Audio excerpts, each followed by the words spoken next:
Hello, everyone. How are you? Good afternoon, everybody. I'm assuming everybody is from India. So good afternoon, everybody. So Hey, Smita, good afternoon. good afternoon, Deepak, I Good think. afternoon, Smita. That's right. Good Hi. afternoon, Smita ka. Thank you, everyone. Thank you for joining at short notice. Actually, not short notice, sorry. So today what we will do is I will first answer some of the questions that were mentioned on the group. And then I'll take further questions in case somebody here has it. So from now on, we will just start um, going into that discussion mode so that you can bring some day-to-day problems that you have and see how you can apply acceptance and surrender in those areas. And then you go back and do that homework that was discussed here. Come next week and share how you did well or did you have any trouble. So that way, what will happen is you're like constantly in a series of learning, and your questions also will teach me, because even I do have challenges in my life, right? So many times we won't have the awareness of applying the learnings in our own life. So typically what happens is when you ask those questions, and when I'm talking, and then when guidance is also coming, then what will happen is I will only get the idea that, oh yeah, even I can apply this in my own life. So many times it actually works for me. So that way, talking and being in the satsang mode, helping each other grow only is going to help us learn. Okay. So the very first one is Pooja was asking. Pooja, are you there? Yes, Smita. Okay. So your question was, will healing happen even when one is not quitting all of their food habits?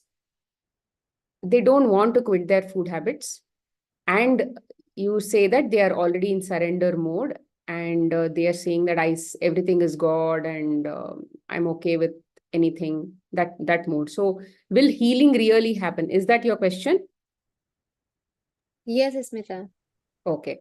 So I will share what I think is what I understand. See, healing is our natural state. Healed, a body that is fully in that healed state, or I should not say healed state. Healed means disease-free state. Okay, let's say disease-free state. Mentally being very, very sound and stable, physically being very sound and stable is our natural state. So when we go and then look at our when we are experiencing those experiences, we go ahead and then either go into fear, anxiety, expectations, trying to conquer a certain outcome. So we are into all of these fight modes.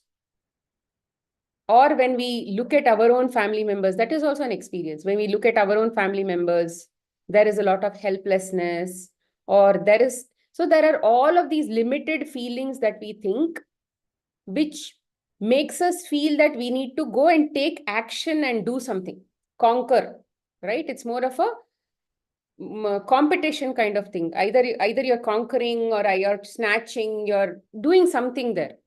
You're taking action. So when you're in that kind of a mindset, what happens? You are, let's say, as God, you know that everything is perfect. But then when you misunderstand the way experiences are coming, you will deviate like this. You're deviating from the center. Your body is, the body's healed state, or that body's natural state is still there inside. It is just that it is not coming into your experience, because this body is also a POSC only. Okay. It is not there in your experience. It's like when we say that, oh, I lost my pen. When you say I lost your pen, the pen is somewhere there in the cosmos. The pen is also somewhere there in the world, but it is not there in your experience. Like that totally healthy state is actually not in front of you as an experience. Why? because you don't feel that things are perfect in your life, because that you feel that there is something amiss. So which is why cumulatively, or let's say gradually, we are going like this. And over a period of time, energetically, we are going away from the center, and then we are deviating on that path. And the extent to which you deviate like this will also show that in your physical body. Why physical body? Because when it started deviating like this, slowly, it in the mental body, in the emotional body, and all those subtle bodies that we have different layers, right?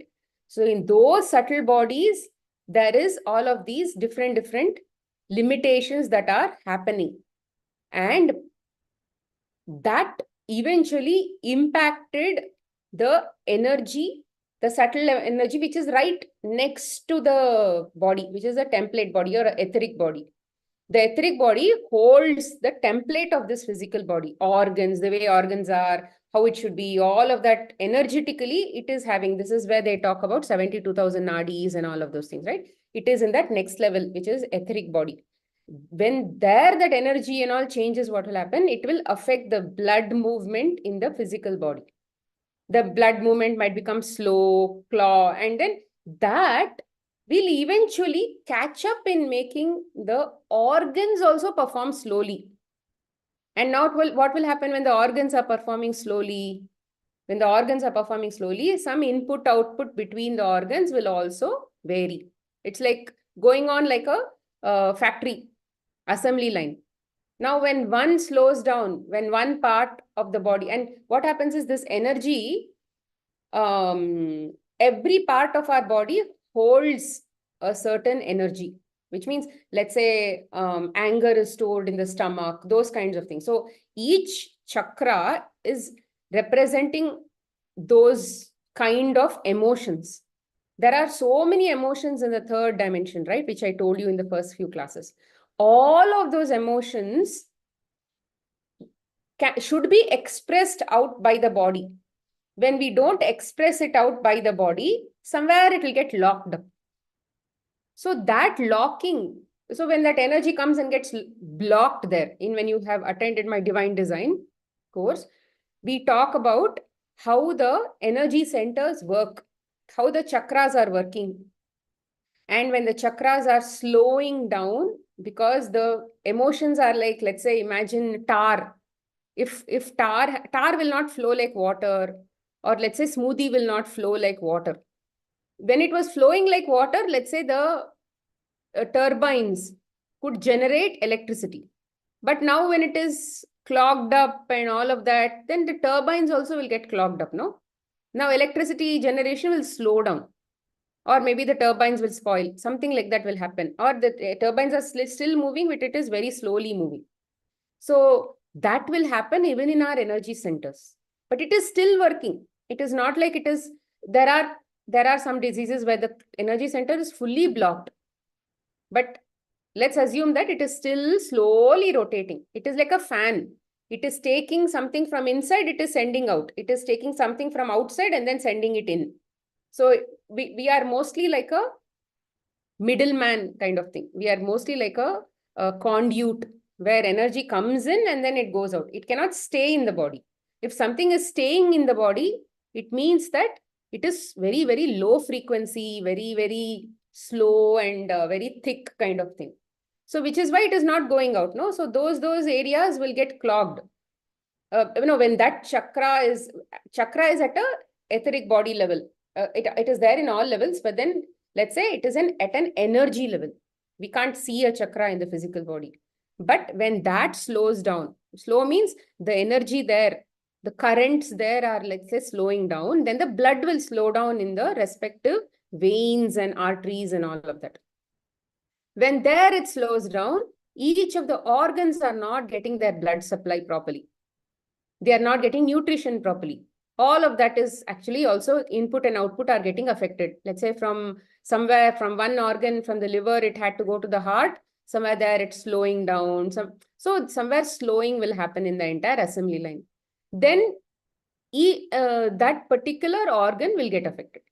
And when one organ get affected, it will also translate to the other subsequent organs, which are depending on the input of that or the output of that or something like that. So that is how the whole body systemically over time becomes diseased.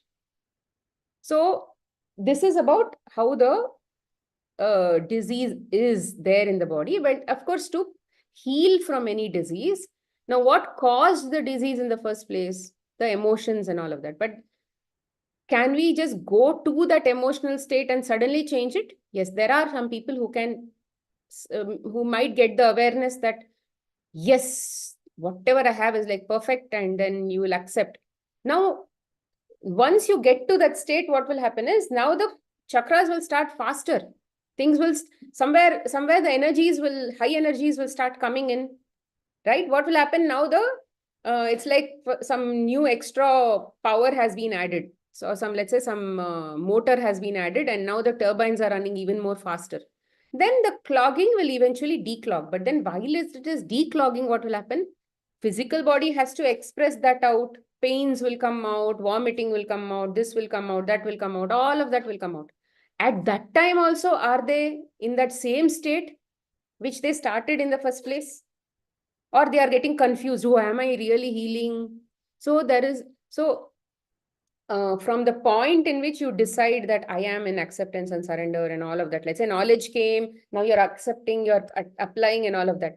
But are you consistently maintaining that state? Also depends on how much of awareness is still there. You should at least want to be in that awareness. You should at least want to continue that state. Then what will happen? If the inner fire of wanting to continue to be in that state, to want to believe that, yes, this is happening for the right thing, that intention is very important. But for that to actually happen, God will help. The experience has to come, no? Awareness has to come, experience have to come for you to believe, all of that will come. But for all of those things to happen, you need to have a strong intention to be in that same state. And we don't know how long this cleaning up will take, no? We don't know how long it took and all that. So typically what happens is it can happen instantly also. If your energy is also very high, then if the time is very slow in the consciousness that you are. For example, you are in the third dimensional consciousness, duality and all of that. Then the time is very long, which means from the future will be expanded in nature. But let's say you are now in the fourth dimension or something like that, let's say slightly above, then the time is very short. The time between the high energy state to the actual experience is very short, right? Then you can experience immediate healing. Immediate, or maybe within 2 days or within 3 days, it'll show up very quickly. So our constant effort should be to be wanting to practice these principles, at least intentionally. We should have that inner fire to be wanting to believe that whatever is happening to me is the right thing, is for my need, is for my evolutionary need. Because who knows what all triggers you need for your ego to bend?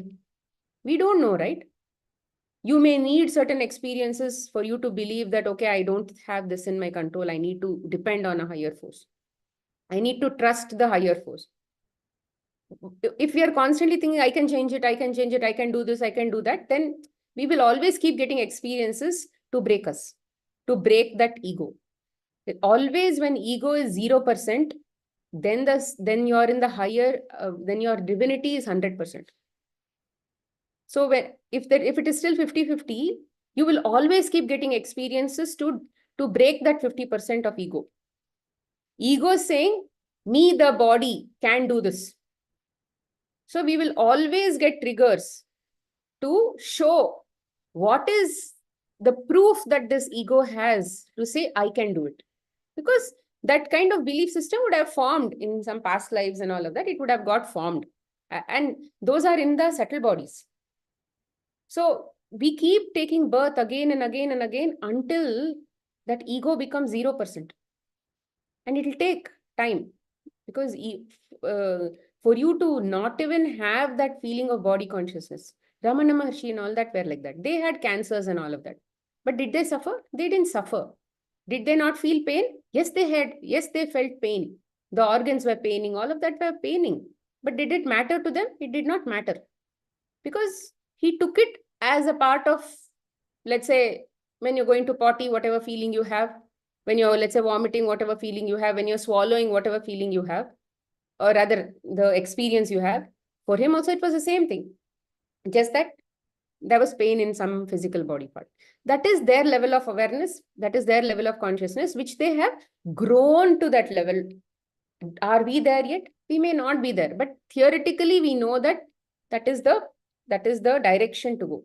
But what can we do in this moment? This moment, we are already getting experiences day to day. Our family is that Kurukshetra that we have. It is that battleground that we have, where people will constantly keep coming and showing us whatever we have. Sometimes we may have the awareness of seeing that it is that as a trigger. Sometimes we may not.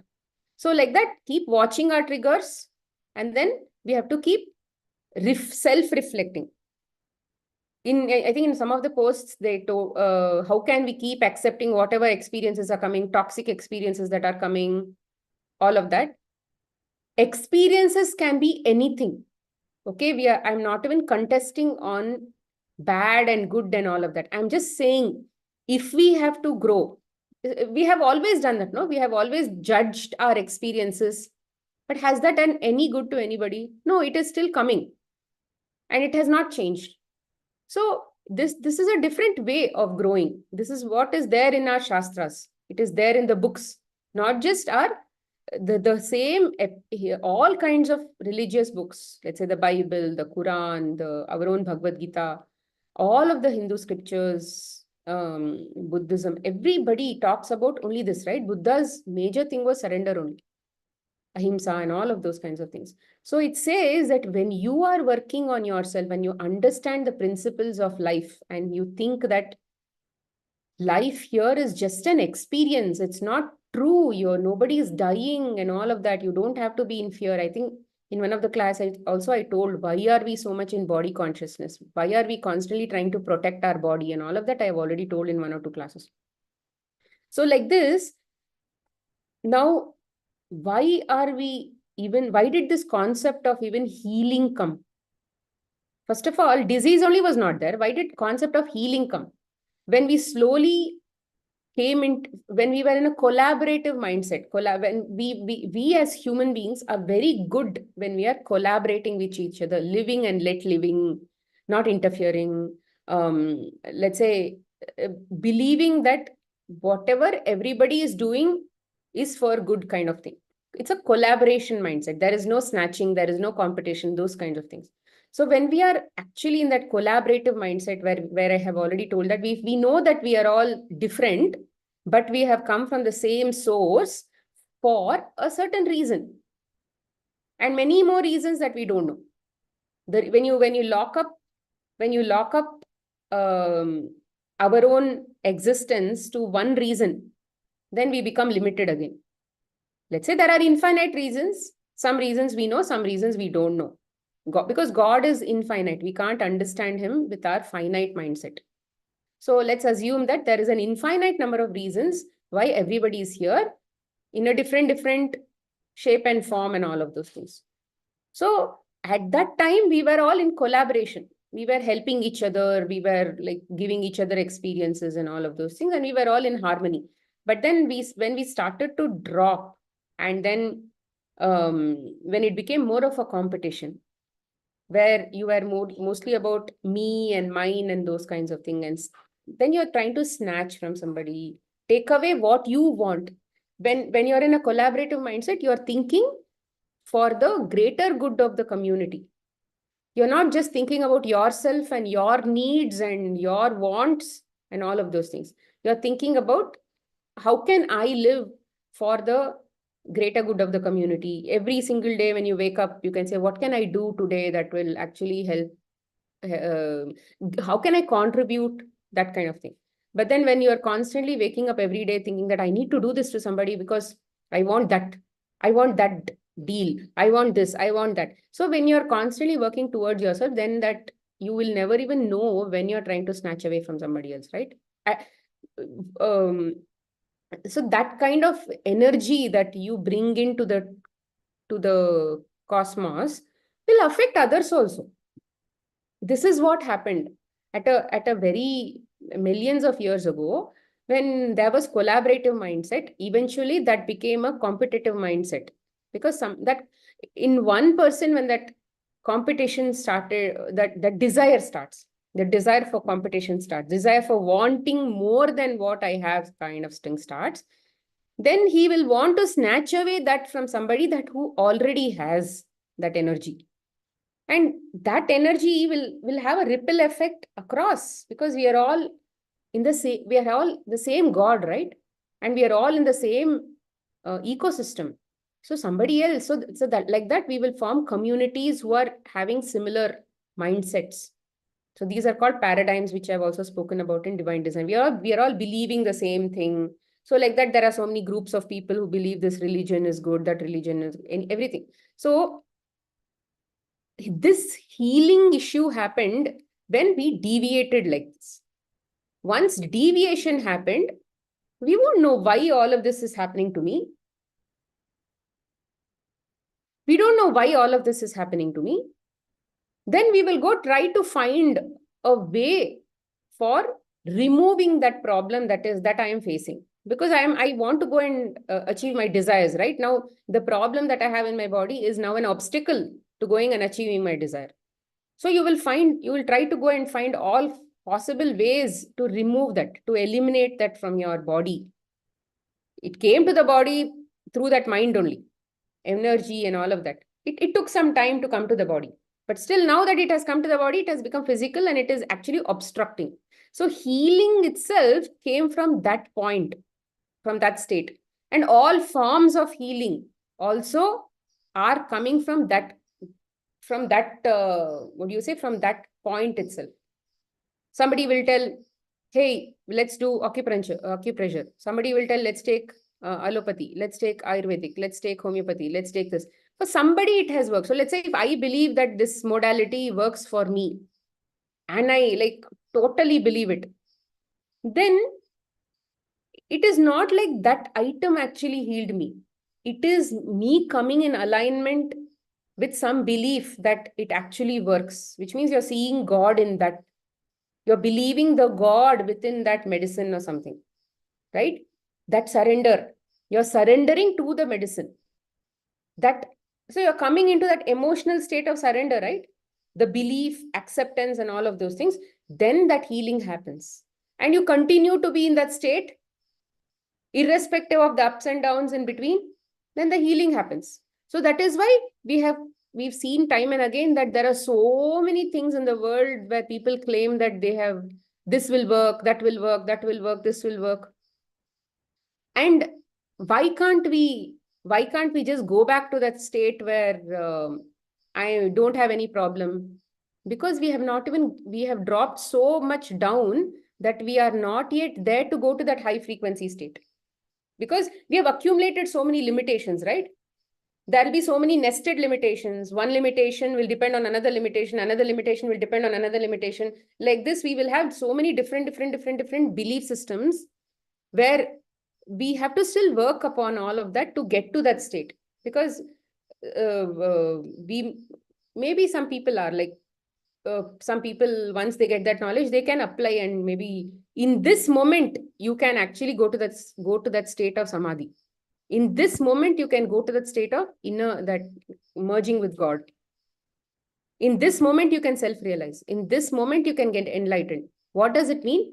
In our current imperfect bodies, imperfect belief systems, everything that is so-called imperfect within us, where we think that only after removing all of this will I get self-realization, that is also a misconception only.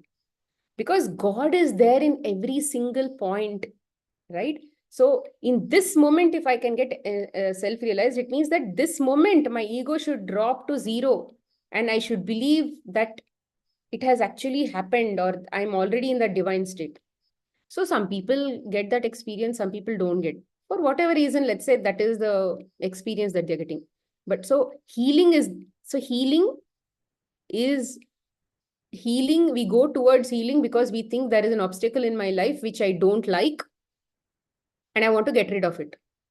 So we try to search for various ways in which I can get rid of that problem that I have. That is so-called healing. Now, when somebody says that I'm not willing to give up my eating habits and I'm already in surrender and all of those things. So first, where is Pooja coming from? Pooja is following the nature cure lifestyle. She believes that, I also wanted to tell this, since we cannot go there directly, I can't say cannot, I'm just saying that um, given the awareness, if we are still not yet able to go to that self-realized state or absolute state immediately, then we may have to slowly take step-by-step surrender measures. So which means you initially you surrendered on allopathy medicine and then you went ahead. Then you surrendered to another medicine and went ahead. Because let's say when you did allopathy medicine, for some time you were in surrender, after some time you were not in surrender. So that broke the chain. Now again, you will go and search. Now something else will come. Now again, you'll be in surrender for some time and then again you'll break the chain. So there will come, as you keep progressing on this searching path, there will come a time when you will actually start believing in something for an extended period of time. Because now you practice, no? Every time you've been practicing on to depend on something for your healing. So what you are actually practicing is that surrender only you're practicing. You are not, we are in a misconception that something healed, but actually you are practicing surrender and that is what is constantly healing you. Then let's say you depend on juices and fruits and all of that. That took you to some extent. But there will come a time when you will start to realize that it is probably in the mind. Then irrespective of your eating habits or whatever, you will start to work in your mind and then you will say, okay, whatever is happening to my body, because you will realize that irrespective of anything that you choose as a placebo, there will be some form of dissatisfaction. You will not get 100% healing. There will be some form of this. Let's say you will have some stomach pain or you'll have, let's say, one leg pain. Why did my leg pain happen? Some doubts will start creeping up like this. So you're still in search. You're still in search for that absolute state. So you'll keep going. Even though your body may have healed from many of these issues, you'll still have other problems. Something else will come up to keep you in that state of search. Something else will keep coming because it will not make you stop until you go and stop to that Sachidanand state. You're searching for that Sachidanand state. When you heal, what will happen? Why do you want to remove that disease? Because when you think that I was comfortable in some state, but now the disease happened, now I'm uncomfortable. So if I remove the disease, then I'll go to that comfortable state. As of now, at some point, we keep thinking when we are in comfortable state that it is Sachidanand state. But then also, we will always keep jumping up and down for some constant children issue, this issue, that issue. Something will keep us on our toes.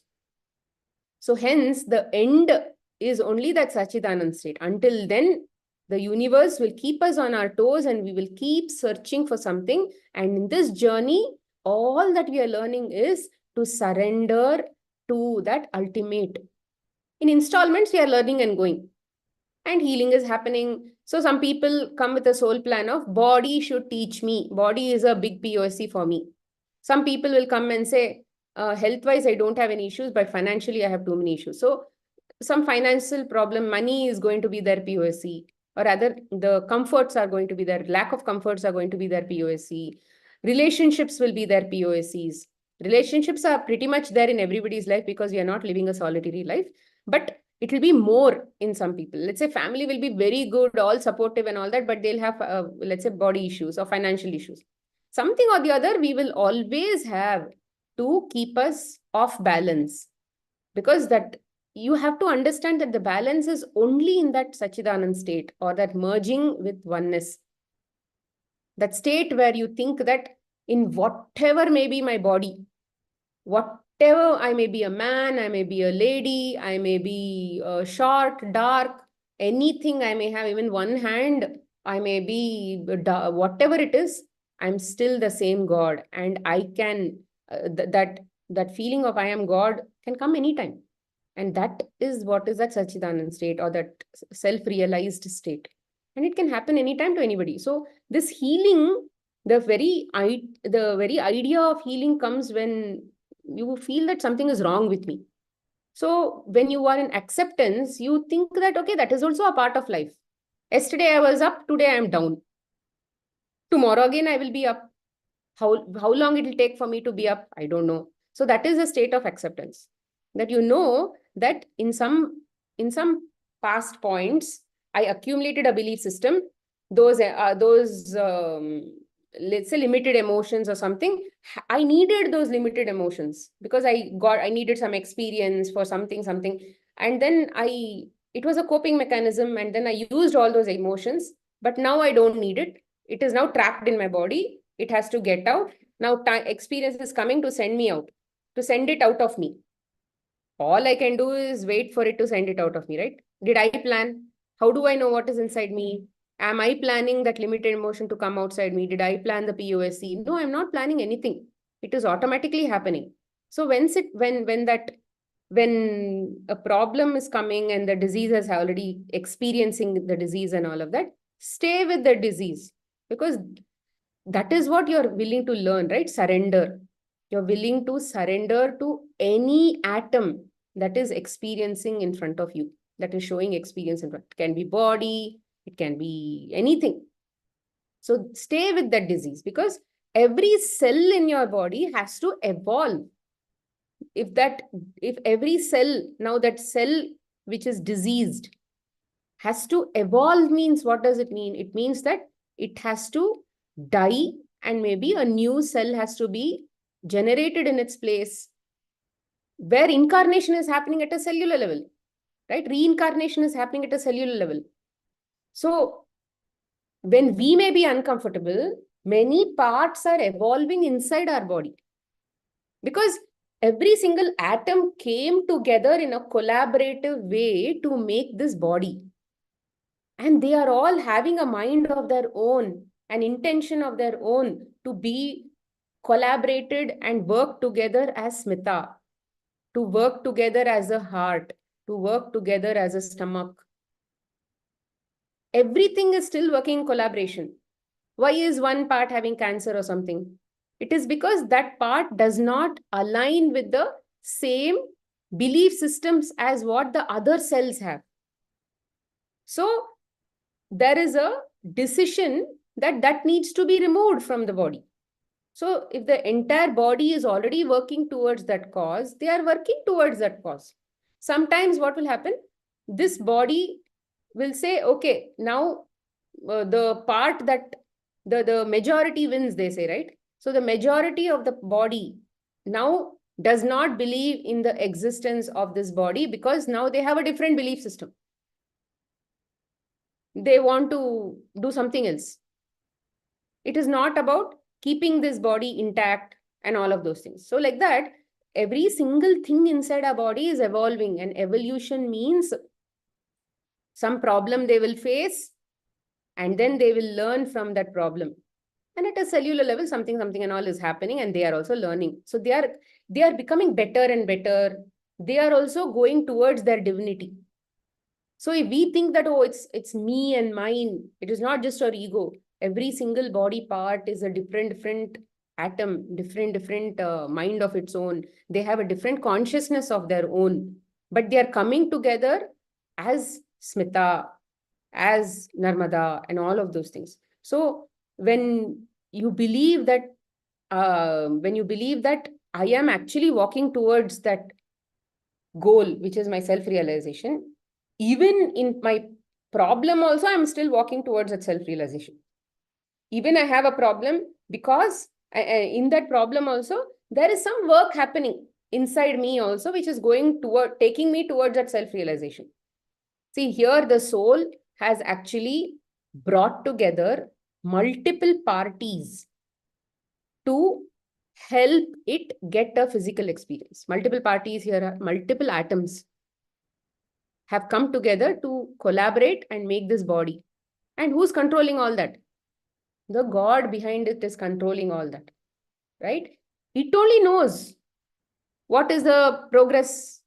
Am I going to continue with this body? Am I not going to continue?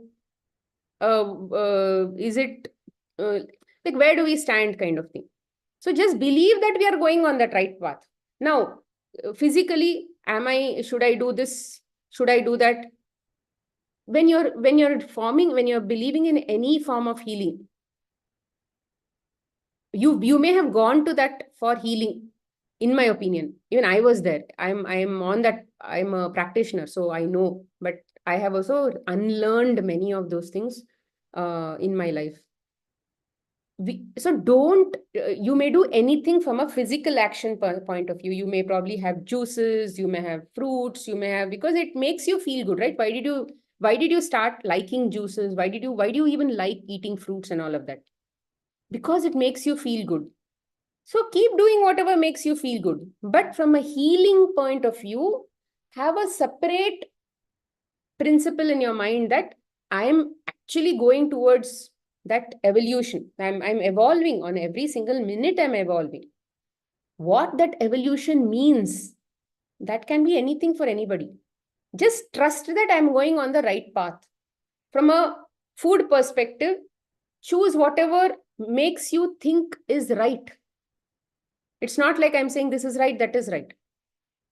This kind of mindset is going to take you to that higher state of vibration, and that kind of healing, that kind of surrender mindset and acceptance mindset takes you from this point to that rapid progress will happen towards coming to the center. The closer you are to the center, the better will be your experience. So healing also will automatically happen. The experiences will start getting better and better. So when you say that even if they don't give up their eating habits and they are in surrender, there also somebody should be, unless that person is talking to me, I may not be able to answer. There are possibilities where he's very fond of that food and he's not ready to give up that food. There is attachment in that food. And he thinks that if that food goes away, there is a lack in my life. There can be so many things because food is a very deep concept. So either way, one has to just question oneself that irrespective of the actions that I take, eating, any form of food eating, anything, am I still in acceptance of whatever happens in my body? Because we don't know what all belief systems are playing inside our own mind, because we are constantly releasing, right? We are constantly getting triggered. Something is constantly coming out.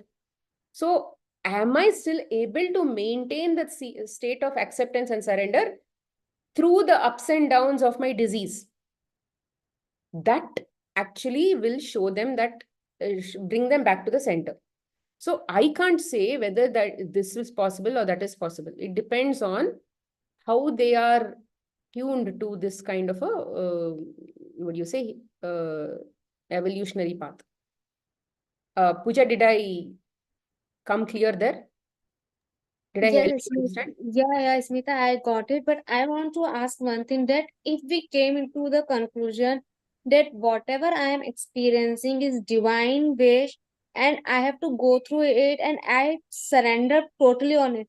So it means whatever the eating habit like juicing, fruits and all that, and sometimes with that also we are facing the situations. But we should consider them as no, this is just the part of my life, juicing and all this, but it has no impact on my healing. But Correct. I have to heal from the mind of surrenderance and acceptance. Only then the body come in that Sachidanand state, and automatically when I surrender and accept कि whatever I am doing and whatever experiences I am facing today is divine wish. And if I surrender to that, then slowly, slowly, that natural state of being healthy will automatically come down. It has nothing to do with my juicing and all that on these things. See, it is not exactly that. Yes, you when you think that, okay, my body, divine state, all that is fine. But then when you're doing juicing, when you're doing fruits and all of that, if you think that I'm doing this because they will heal me, then that is again a limited mindset. But then when you're That is, doing yeah. this, this is also an experience that God is sending to me, which is aligned to that state. See, it's like everybody, it's like, let's say there's a Dundee march going on. Okay, Gandhi is doing a Dundee march. They are constantly walking towards, let's say, some path. So many people will join like this, and the entire march will be, the entire crowd will become more and more and more, no? Something like that. As you keep walking towards that path, many experiences will come and go.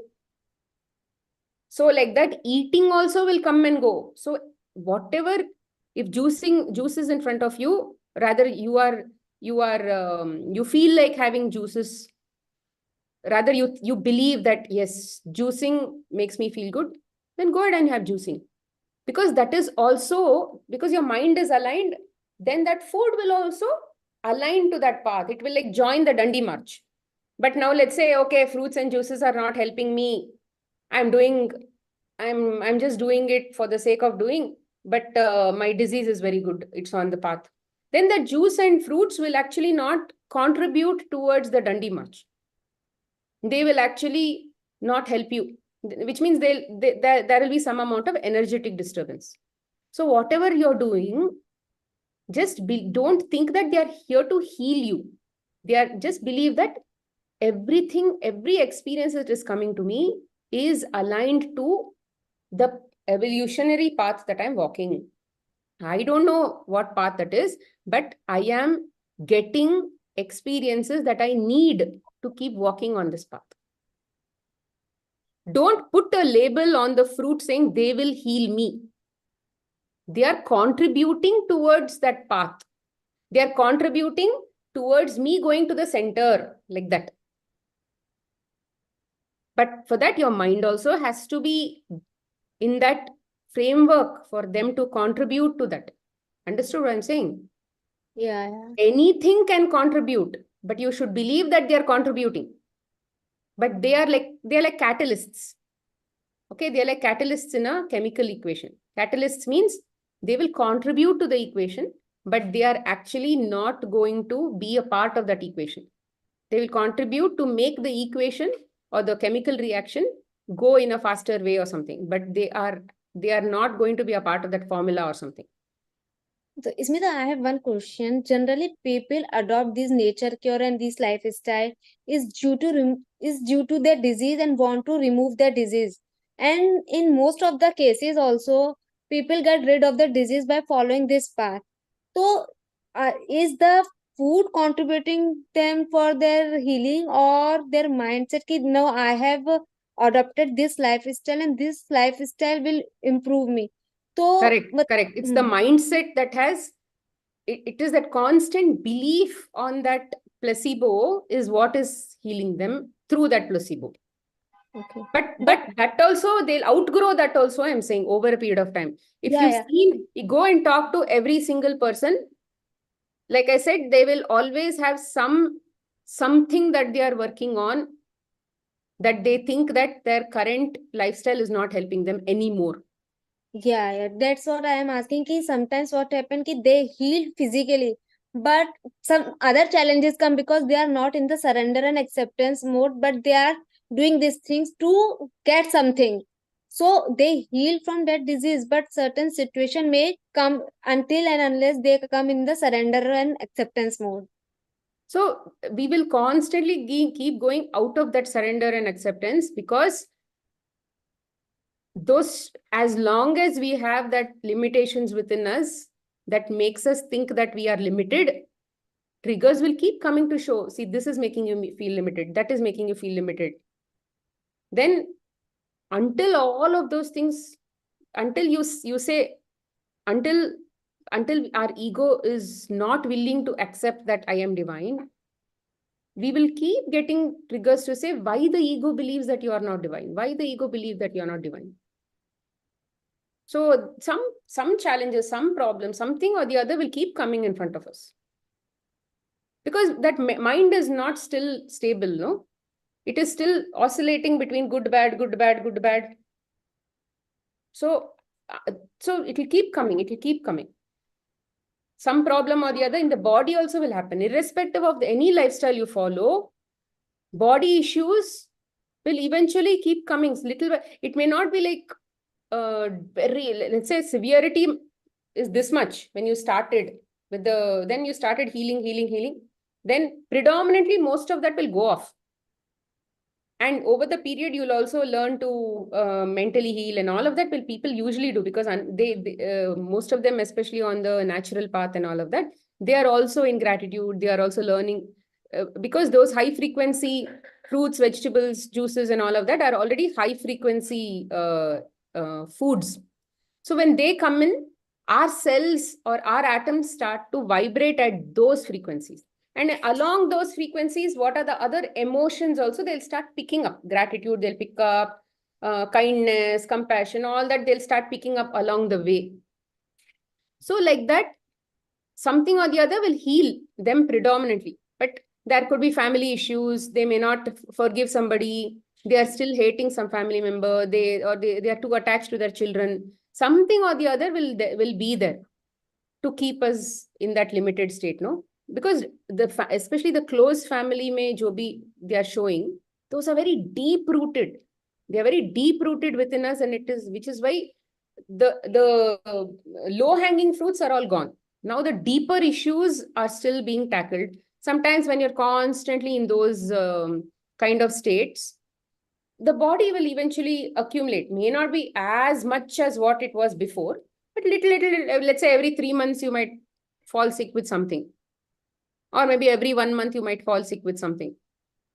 So like that, as long as we have low energies vibrating within our body, somewhere at some point, the physical body will pick it up, accumulate it. The body will collect all the energies to release that on some day.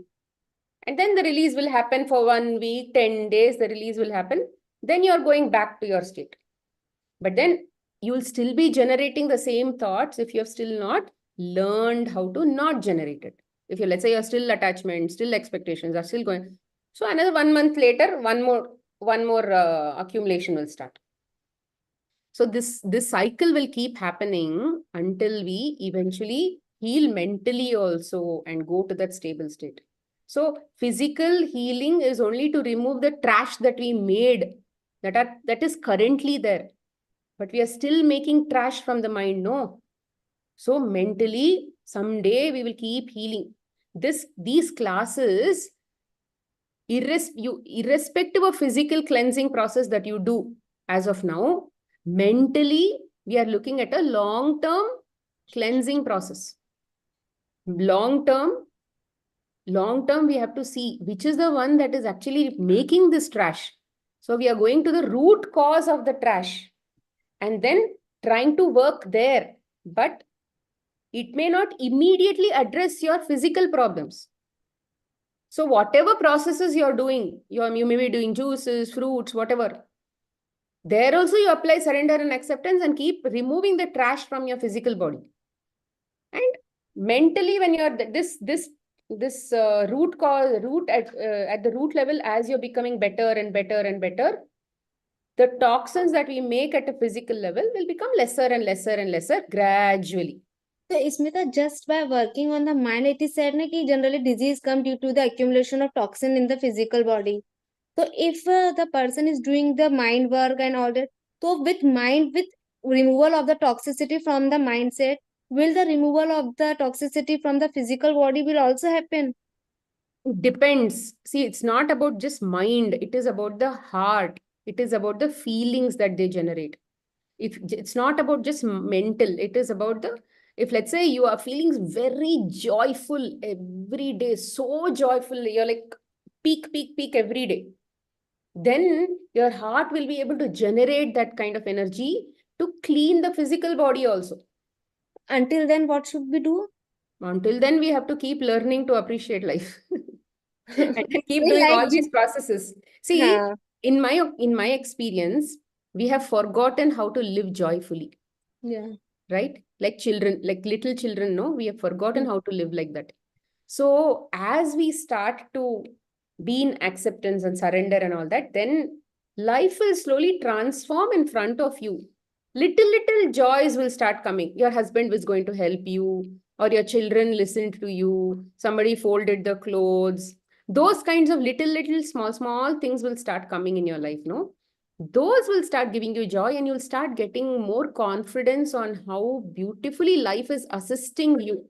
And then over a period of time, you will actually become very happy that the life is assisting you. It is happening to you. And then you are constantly in that state of gratitude and joy. It will go to the peak.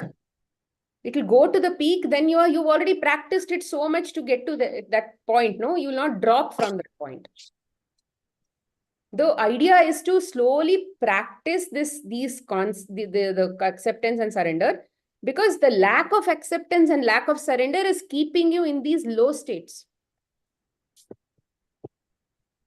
So when we practice in small things that actually matter to us, where we are constantly not in acceptance, where we are not in surrender, practicing it there will slowly start removing or eliminating the possibilities of what is keeping us in a limited state. So they'll open us the doors towards going to that joyful state, and you will connect to your heart center. So they're connecting to that, then the heart and mind will be aligned. Then whatever the mind wants, then the heart is already generating that frequency. Then the body will heal automatically. Heart is the healer, which is what even in gratitude book we learned, right? Feeling is the fuel. Because we don't feel, that is why all of this drama. So we need to get to that state of feeling. Then that feeling itself will heal you. But as of now, we are not there yet. At least I'm not there yet. Every day I may not have the same feeling. I may be in a state of high gratitude, but like I'm still not like a child. But we are going there. The trust is that we are all going there. So trust the experiences that are coming, because it is going to take you there. So that it is like that. Okay? You understood? Yes, Smita, understood. Thank you, Smita. Yeah. So I think even this acne, which Manasa asked, how to apply acceptance and surrender to this thing, because she's been facing. Are you there, Manasa? I don't know whether she's there. Are you there, Manasa? Yeah, ma'am, I'm there. So you want to ask your question again? No, I did not ask about acne, ma'am. I asked about my emotions are peak when I accept and surrender, ma'am.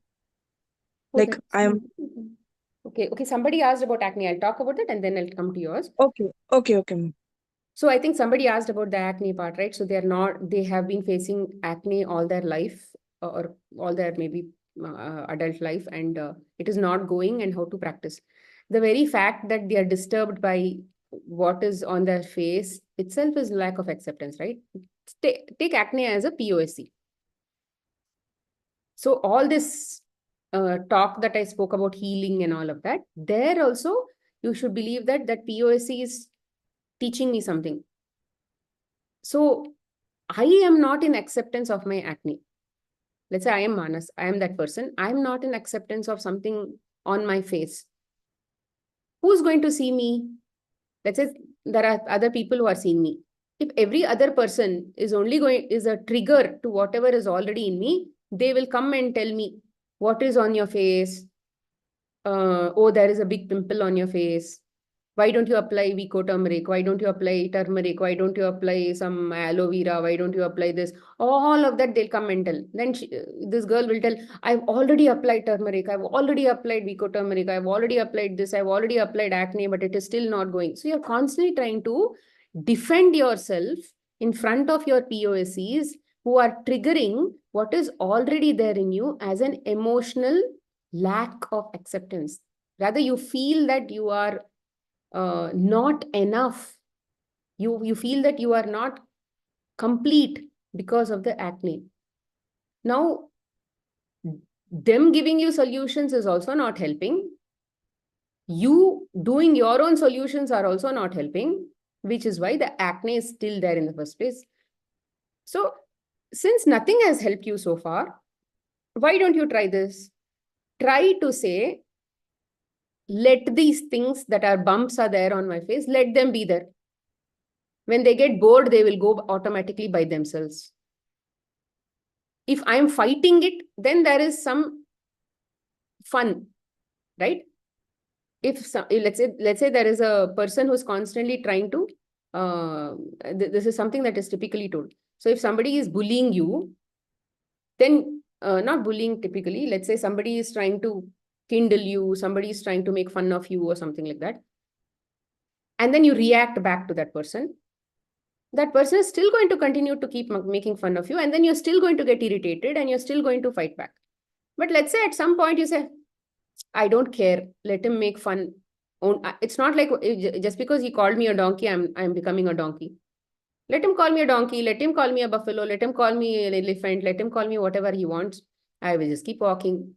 So when that kind of attitude where you say, that is not triggering anything within me anymore. And whatever he was already triggering, I know I already have it and I don't care about it anymore. I know it's there. Fine. That irritation was there, but now that irritation has been accepted and it's no longer an irritation. Then what will happen is slowly that person will get bored and he'll go off. Similarly, when you are, as long as you're getting irritated with your acne, it will continue to keep showing you in various ways by showing you that in the mirror, through the POSC, somebody coming and giving you gyan, all of that will keep happening. You will keep doing multiple solutions, it will still not work. This has to be accepted. Let it be there. Let it be there. I'll just allow it to be there for 6 months. Let's see what happens. You can try with a timeline like this. But practice that 6 months, 100% acceptance should be there. Even if you practice for 6 months, give your time. See, typically when you tell the ego for 6 months or for 3 months, let's say 3 months, no questions asked, I'm going to not be bothered about the acne. And in that 3 months, when that acceptance state has now come, high energy has come, high energetic state has come. Now the low energy has to leave you, right? When it is leaving, what will happen? People will try to irritate you again. Then at that time also be in that state of acceptance. Believe that it is leaving and hence POSCs are still triggering me because I need to be tested. I need to be tested whether I'm in acceptance or no. Do I know whether I'm in acceptance? No. Until anything about acne really does not bother you anymore, until then it will keep coming to shake you, whether your foundation is strong, whether your foundation is strong. Then once the universe understands that you have learned this skill and there is nobody who can shake you from this, you have become a master in acne acceptance, then acne will automatically go because that pose is no longer necessary to trigger what is already within you. When the reason itself is not there, there is no POSC also. Just because there is a reason, POSCs got created.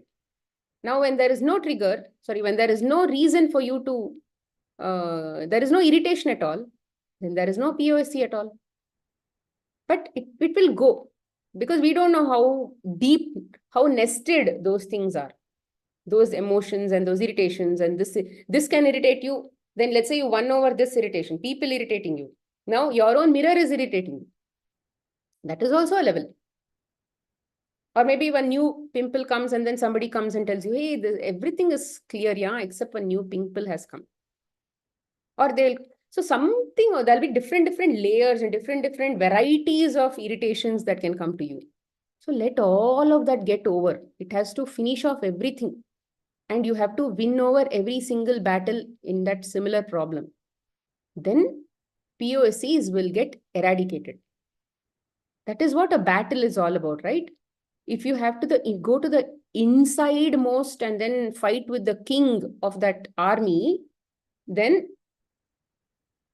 if you have to go fight with the king of that army, You have to start working from the soldiers, and then some inner circle, inner circle, inner circle, then some his own bodyguards and all that will come, and then only you can reach the king.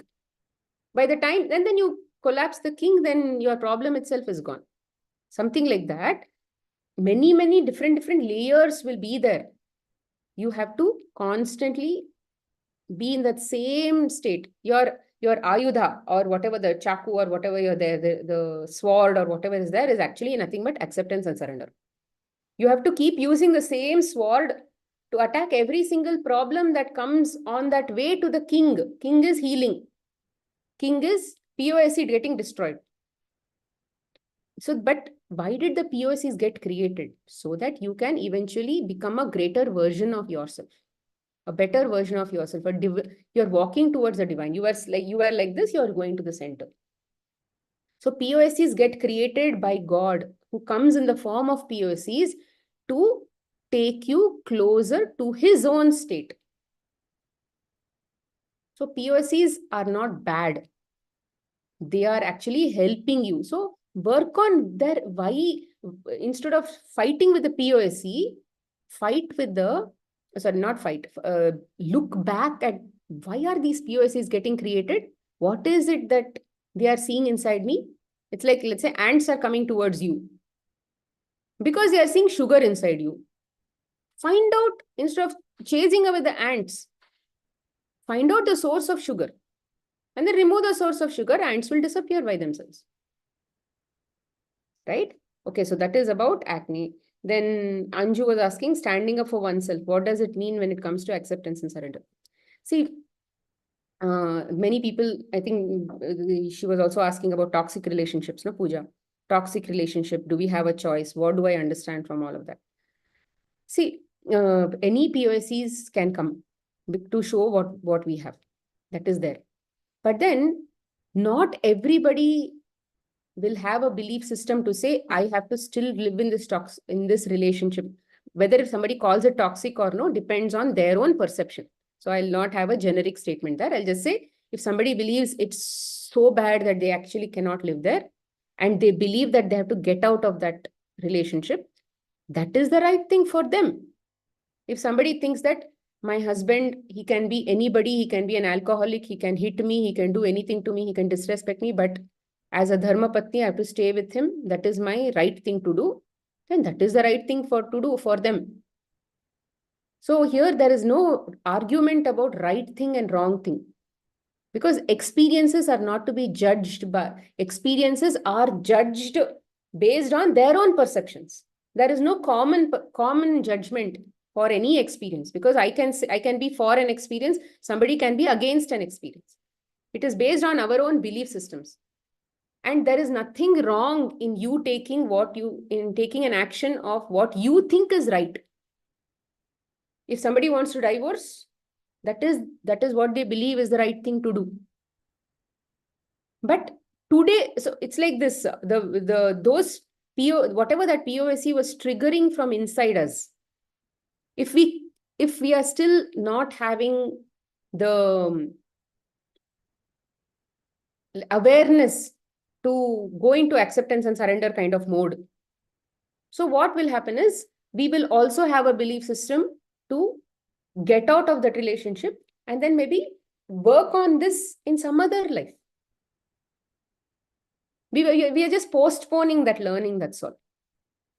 It is not that you left that person, it has gone away. Once you leave that person, those, if you have to really learn in this life, will come from different POSCs. From some other POSC, it will come and keep showing you. So when you, I'm not saying it is right to keep getting hit by somebody. When you're getting hit by somebody, then maybe you'll have to, your learning is to, your irritation is to bring that, to stand up for yourself also. To say, this is not the right thing. Stand up for oneself. So what you think is right, you have to still go ahead and follow, because that is your growth. Not what I think is right.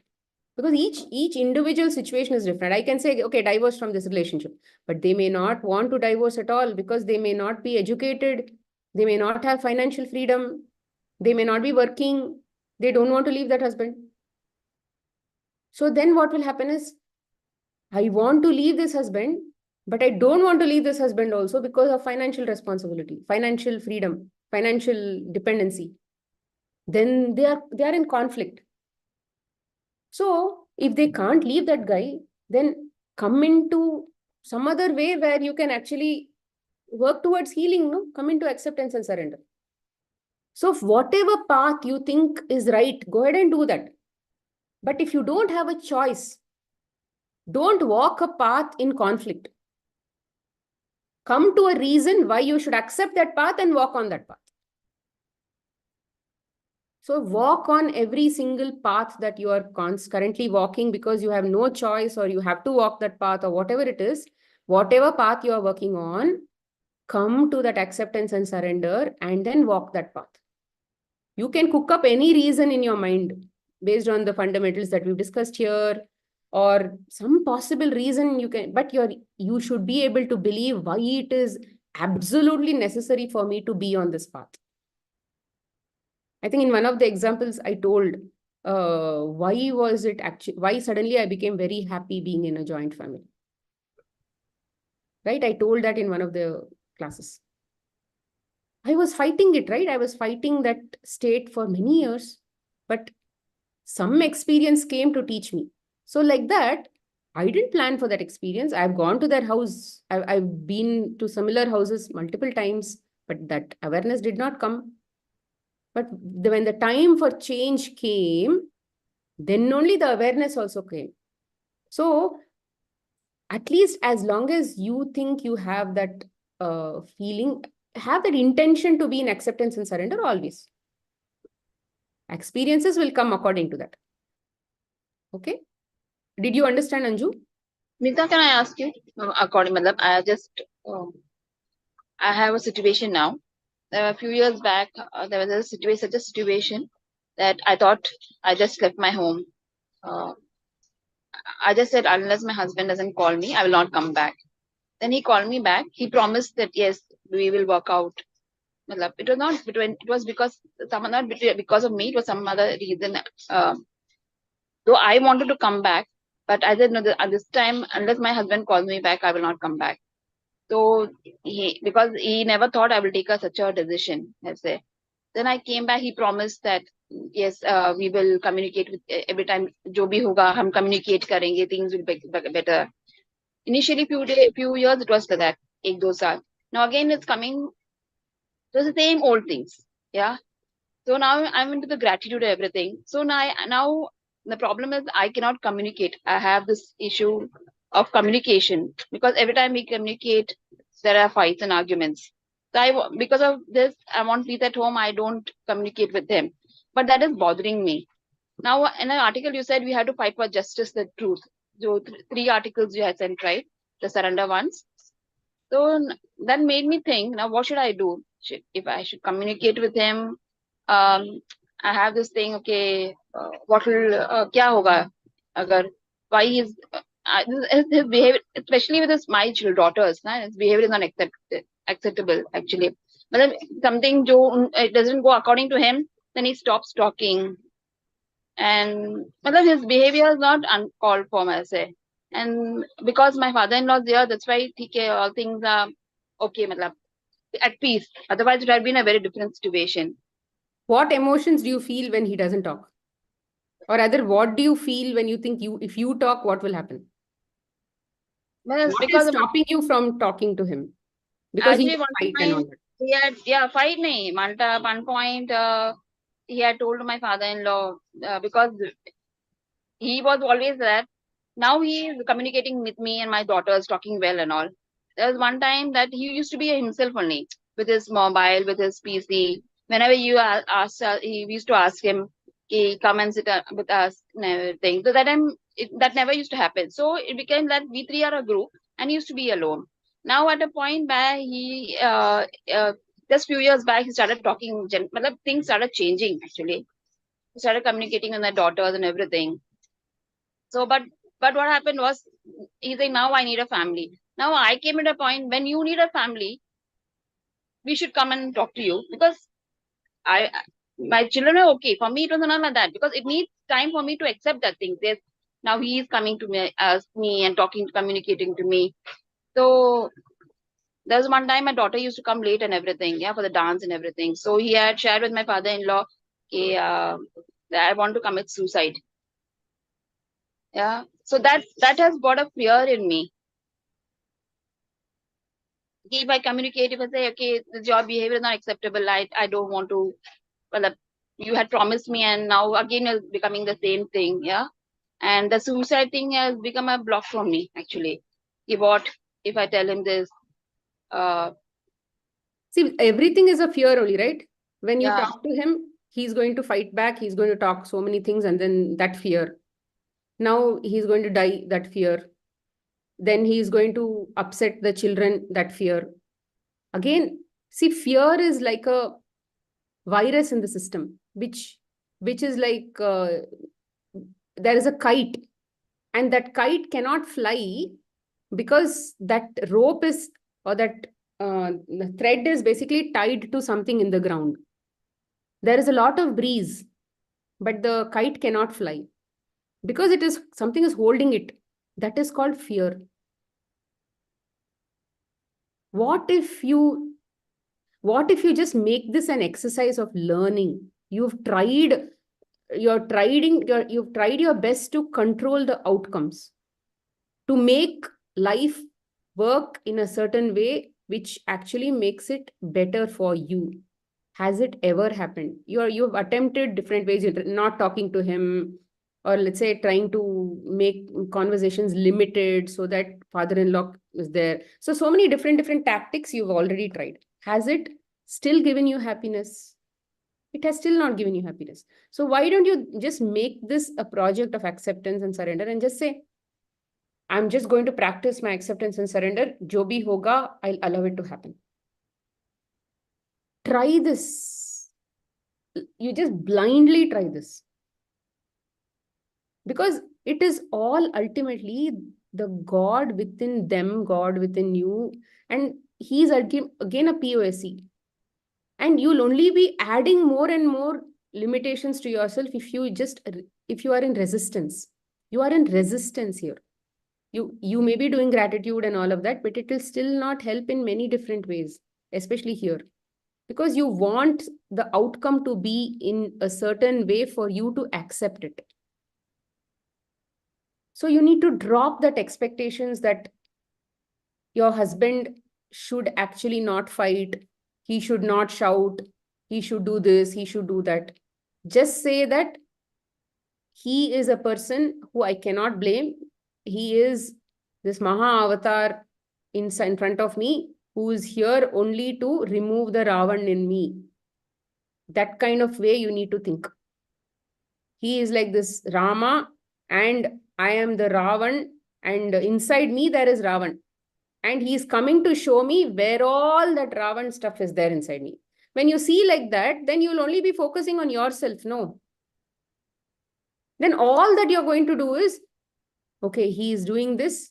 This is bothering me. And then let me look at what is that emotion that is coming inside me. And then you just say, okay, fine, I'll accept that. Because in this project that I'm working on, Project Anju, I'm going to accept whatever he shows. He will say, see this, see this. Here you're getting disturbed. Here you're getting irritated. Here you have expectations. So all of this, see, why do we have expectations? Because we think they are not good enough for me. If I don't like vanilla ice cream, I want pista ice cream. It's like that. So you don't want, he's showing you vanilla ice cream, but then you think that I don't think that is good enough. I want pista. So you're constantly trying to bring situations so that, and then when vanilla ice cream says, see, you asked for ice cream, right? I'm coming and giving you ice cream, but now you're saying something else. Now he's coming and wanting a family, but then you're saying, I told you to become a pista ice cream, but you didn't become, and now you're asking you want pista. You want me to eat you. How is that fair? All of this. So this is like a game of ego. We are fighting with ourselves only. They are only, nobody in your life is here to change. They are all there in the level that you are. You have to go higher. And that can only happen with acceptance. Only when you accept yourself, then that level is over. You are going to go to the next level to accept that level's challenges. In this level, you have not fully accepted yourself. It is showing you problem number 1, problem number 2, problem number 3. All of that is stopping you from going to next level, is being clearly shown to you, which are your irritations, your frustrations, and all of those things. First, you have to believe it's because of you only they are like that. Rather, the behaviors that they show are because they are the POSs who are in your life to show you what limitations you have to go to next level. When you look at your life more like that, then you are not blaming your husband at all. He can be a Ravan, but Ravan cannot be blamed. Ravan came and then Ram became, what do you say, Ramayana happened. And because Ramayana happened, many yugas, and we still are reading Ramayana. If Ravan did not happen, then that Ramayana also wouldn't have happened, no? And we also wouldn't have learned from all of that. So something like that, you have to believe that they are in your life for a good reason. If he was not there and if everything was going well, good money, good relationships, everything, then what is there for you to do in this earth? But you're still not God also. So how to make you God? How to make you believe that you are God? To show you that you are actually not behaving like God. How do they show you? How does the universe tell you?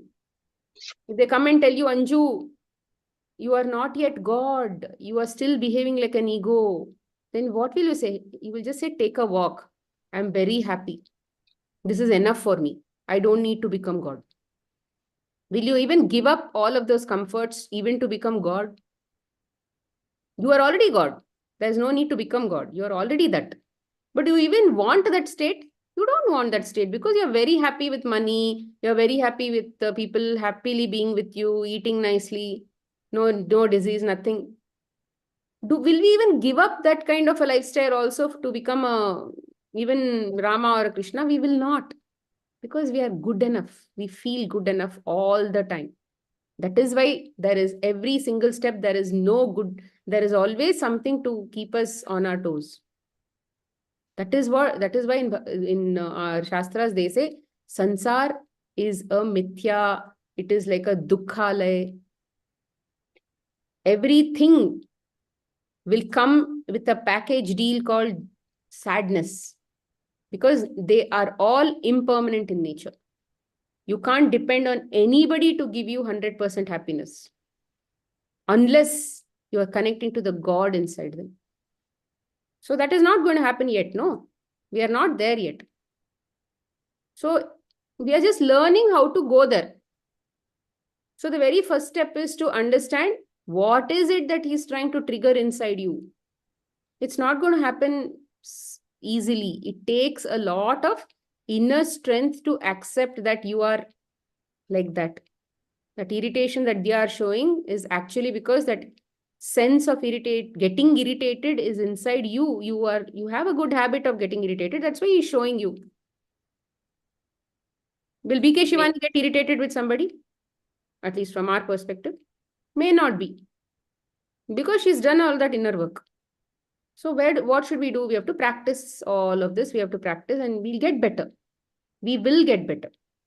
Because these families will not go away from our lives. In the next life, you will only again bring such a family again into your life because you did not learn. So why another repetition? Learn now only. Yeah, exactly. I think because it's not like that I am good or he is bad. He's also good. In his thing, he is good. I know. The only thing Everybody does things because they think it's right only. Whatever he is doing also, he think it's the right thing to do. That is why he's doing. You our can't ways say of that thinking is anything at all. different. That's why the way he thinks, the way I think are very different. individually, I think, yeah, we are good in our own ways. Only thing is that our mind doesn't match with each other. It's Probably, okay. It's okay if it doesn't match. But are you going to use his existence for your growth? His yeah, presence for your growth? That's all matters.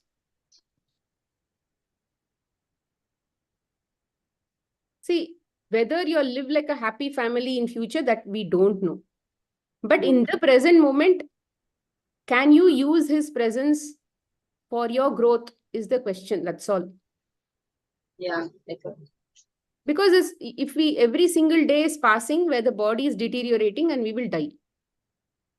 But can you instead use every single day to grow yourself by applying this knowledge? That's all matters. Use life, because life is happening for you. Life has been created for you. People have been created for you. If everybody is working for you, some farmer has generated an apple, has created and has planted an apple tree so that someday some apple can come and land in your plate. Some banana. Some truck driver is doing his job because he can transport that apple to you. So many things in your reality is happening so that every single day you can work for your own growth. You can learn from all of these things, and then you can look at yourself and try to find out the reasons why you don't see yourself as divine. So work on yourself every single moment, because questioning the universe will not work. Smita, but in this case, Can you come on video, whoever is talking? in office, sorry, this is Bhavna. Okay. The thing is, I just wanted to know, in this same scenario, even as you are saying that we need to accept ourselves because he's there, uh, or she is there, because of them, we need to try what need to come out.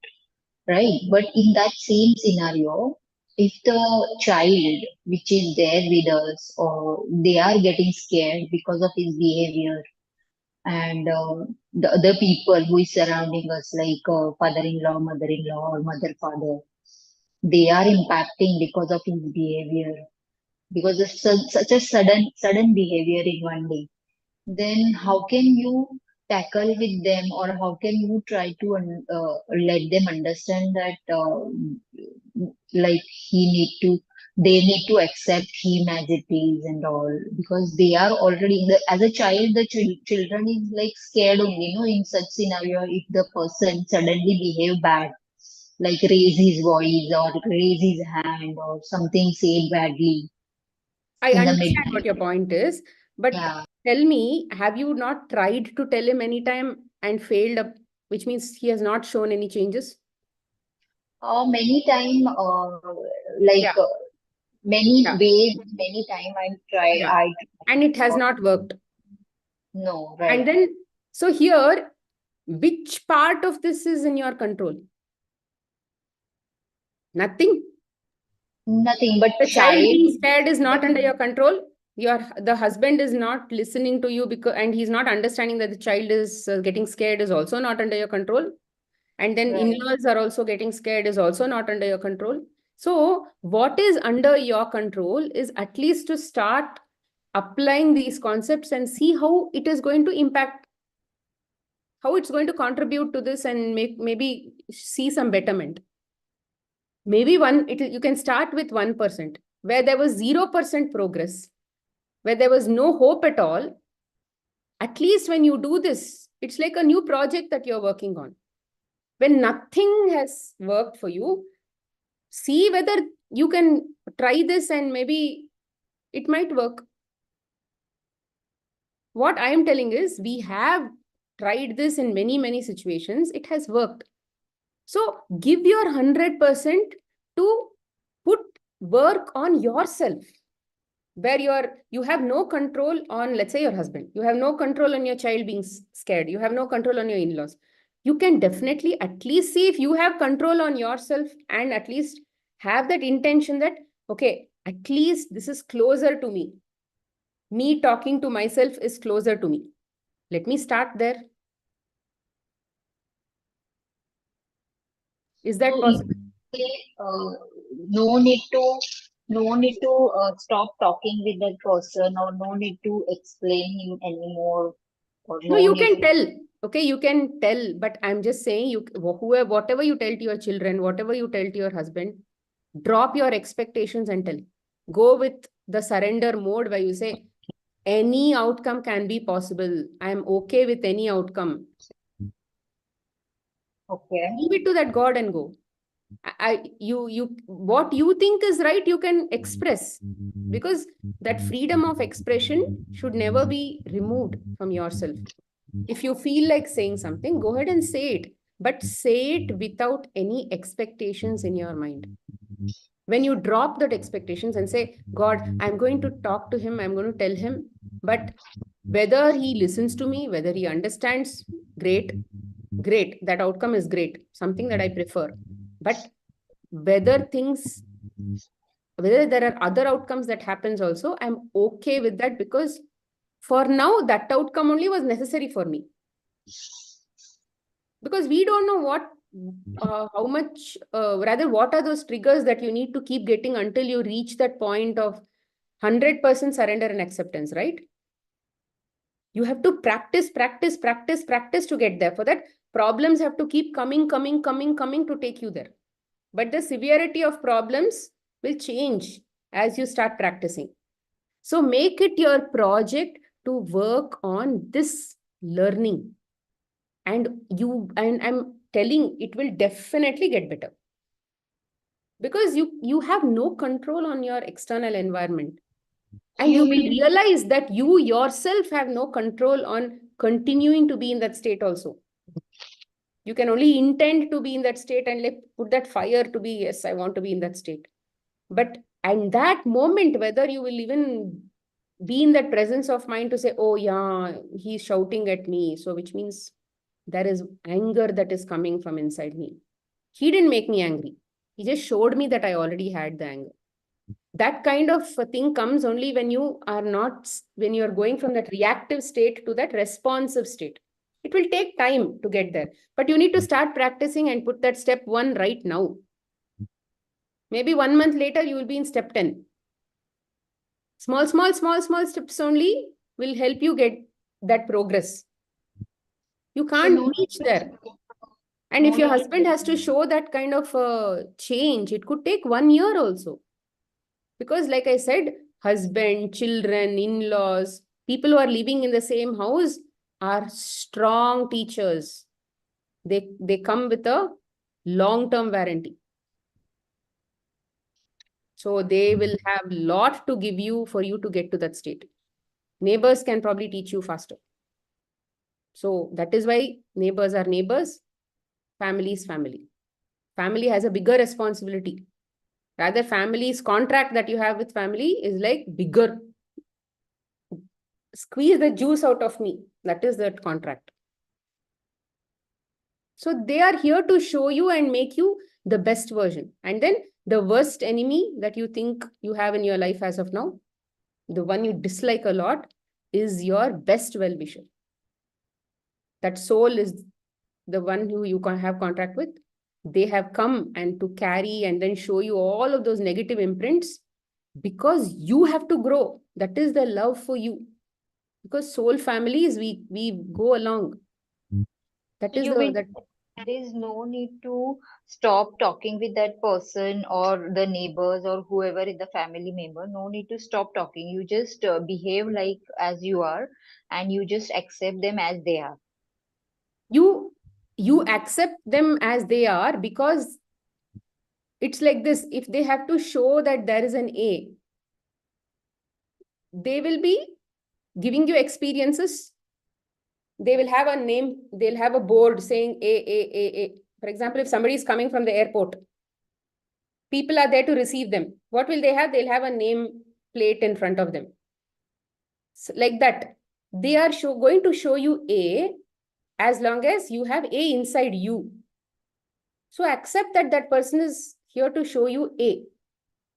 That is called acceptance. We are not accepting him. We are not accepting his behavior. We are accepting that he's showing that because I have that in me. That not the behavior, okay? The what he's triggering within me, that we are not Because accepting the behavior. that means because as I'm not communicating, it's bothering me. So I need to communicate, but with a surrender and acceptance without any expectations, right? Yeah. Exactly. You need to go free. You need to become free. You want to talk? Talk. Don't expect him to be in a certain way when you talk. Yeah. He may not talk to you. He may put his face like that. You should not feel bad. Go prepared with the mindset that, oh, if he does his face like this also, I'm okay with that outcome. So those kinds of things, because you have already seen many different outcomes, but you have been resisting that outcome. Be okay with that outcome also, and then walk that path. So slowly, hurdles will start getting cleared. If you have resistance, only problems are still continuing. Remove that resistance from inside. You just say, it's okay, chal, it's okay, I'm willing to accept that, I'll move on. You got the concept of acceptance, right? Whoever was talking. Somebody in the office, whoever was talking, I don't remember their name.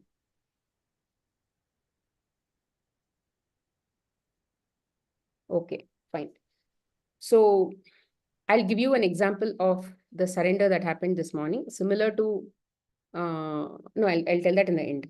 So about kids, I think there was one point about kids that we didn't handle last class.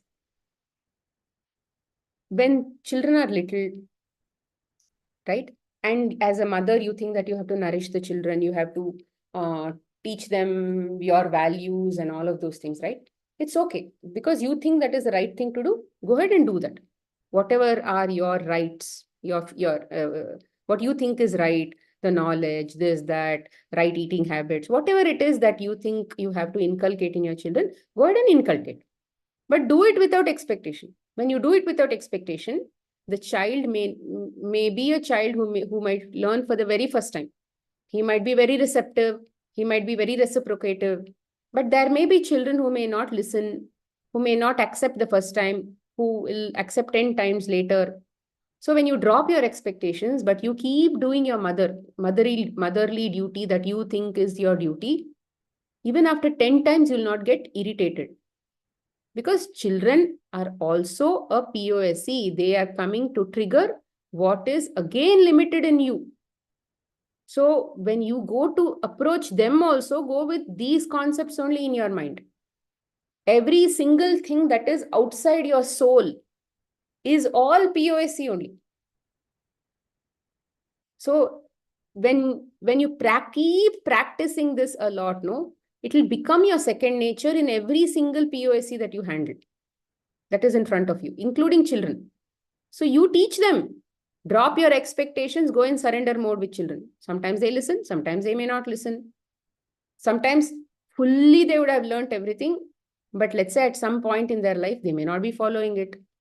At that time, you should not feel bad, no? There also drop your expectations. You can't expect people to walk a certain path because you made them walk a certain path. Even if you've made them walk a certain path half a distance, they may change the path after half a distance also, because you have expectations. That is the expectation that they wanted to show you that you have. So always practice with your children to do whatever you think is right with them, but drop your expectations and keep doing your duty. 100 times, if you have to tell them also, it's okay till 100 times. But go with a surrender attitude. Yes, Ramya, can you switch on your video? Yeah. Yes, Vipin. Thank you for these sessions. I've been learning a lot. Acceptance. I'm working on it on a daily basis. So there was the situation that happened yesterday, which happened with my daughter. So for the past 2 days, I have rashes all over my body. And day before yesterday night, I got severe itching, some allergy, whatever allergy was it, food or whatever that's. I've not been taking any tablets for past 1 year. No medicines. So I just leave it to see, like, what happens and all that. So it is actually severe. I'm not able to manage that. And now that one day, she has to leave for a trip that night. The next day morning, and we are packing up. That one day alone, from morning till evening, she changed 8 dresses, and those 8 dresses, she put it for wash, all the 8. So she removes, she takes one, she removes, she put it for wash. So we went to a shop. She wanted to get some wet wipes. We went to shop. She came back. She just wore the dress. She came back. She put it for wash. I have a load of dresses already waiting for me to fold. And I have this, itching in my body. I broke out. I cried. I'm telling myself, accept it. Now, what do I accept? How do I accept? That is also a question that is in my mind, right? So I cried, and I cried out loud, because it is like too many things at the time. And I am packing. I wanted her to be there, because I want her to know, what all we are packing, and where is what, so she's just 8 years old. So I want her to know when she's packing. So I want her to do the packing, when I am there. So all these things are happening. I'm telling myself, and she's telling me, "Amma, sorry, I shouldn't have done it. No, I shouldn't have changed so many dresses."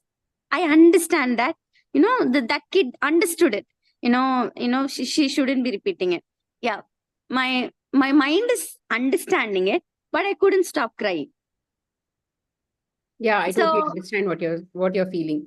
yeah, See, what at that time first come to the acceptance that, is there anything here? What is my expectation here? I'm feeling sad for myself. I'm feeling self-pity, right? When no, in any situation, when we are feeling sad, especially when it not comes to us, when we are thinking about our children, anything for that matter, we are actually in self-pity.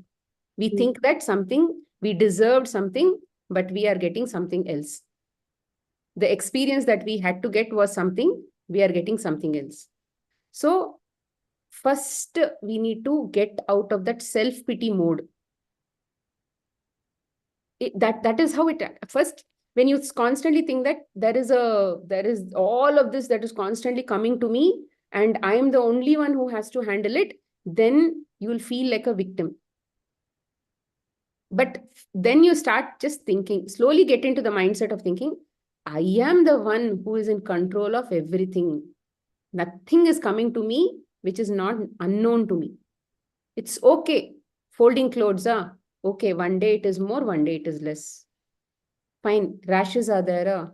Fine. Dear God, please help me to find. I'm surrendering these rashes to you. Please show me a way. Whatever way, show me a way where I can believe that these rashes are here to make me, rather, are here to make me believe that you have sent this for the right reasons. As of now, I'm not in that mode. I'm not telling take away these rashes. I'm telling, show me why these rashes are necessary for me, why they have come to me. So when you are constantly questioning yourself, when you're talking to that inner God that is there, you're not saying, I'm not questioning your decision about why this has come to me as an experience. Here the ego is talking to the soul inside. I'm not questioning your decision, dear soul. All I'm questioning is, show me why I need to accept this. Give me a reason. Provide me reasons. Because always, right, we do things which we think is right. Because we believe it's right, we are doing it.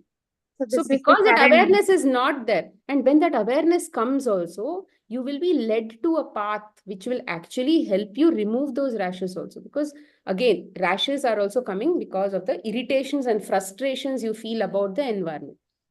You feel helpless. I do feel that right now. Yeah. Right? I also had a lot of rashes problem with me. But if I had rashes, why can't others in the same family had rashes? But there is a way to remove it by, of course, bringing high frequency foods. Like I said, placebos and other things we can do, but they will not eliminate the root cause. The root cause is your reaction to the environment. You want to shout, fight, and hit everybody and all of those things. You want to talk back and say, all this is anyaya. You can't do this to me. All of that you can shout back, but you can't shout back to elders. You can't shout back to your husband. Maybe you cannot shout back to your 8-year-old. So these frustrations is what has created those rashes. So for that, all that you can do is start with saying, these rashes are here to give you that message. Let's say this is one of the POSs that is coming to you to say, hey, because you're irritated, frustrated, you feel helpless about the way environment is there in front of you, or let's say the experiences that are coming to you, but you can't even react to that experience. You can't, let's say, physically react.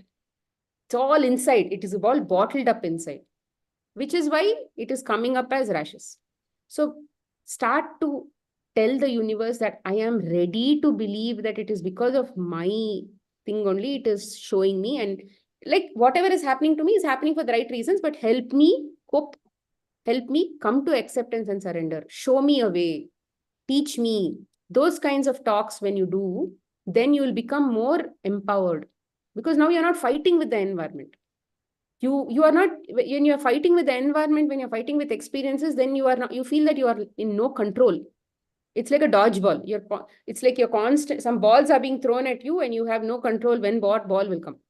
But when now you turn the attention to yourself and say, balls will keep coming, but I need to learn how to do this. So I started doing, let's say, nature cure path. I started walking the nature cure path. Of course, rashes, everything went away. But then that irritation, frustration and all took time. But that was my path, because that was shown, like it came as an experience for me to go that path. For you, you say, I am ready. I am ready to understand how to accept this and all that. Show me. You're ready to say, God, I am your disciple.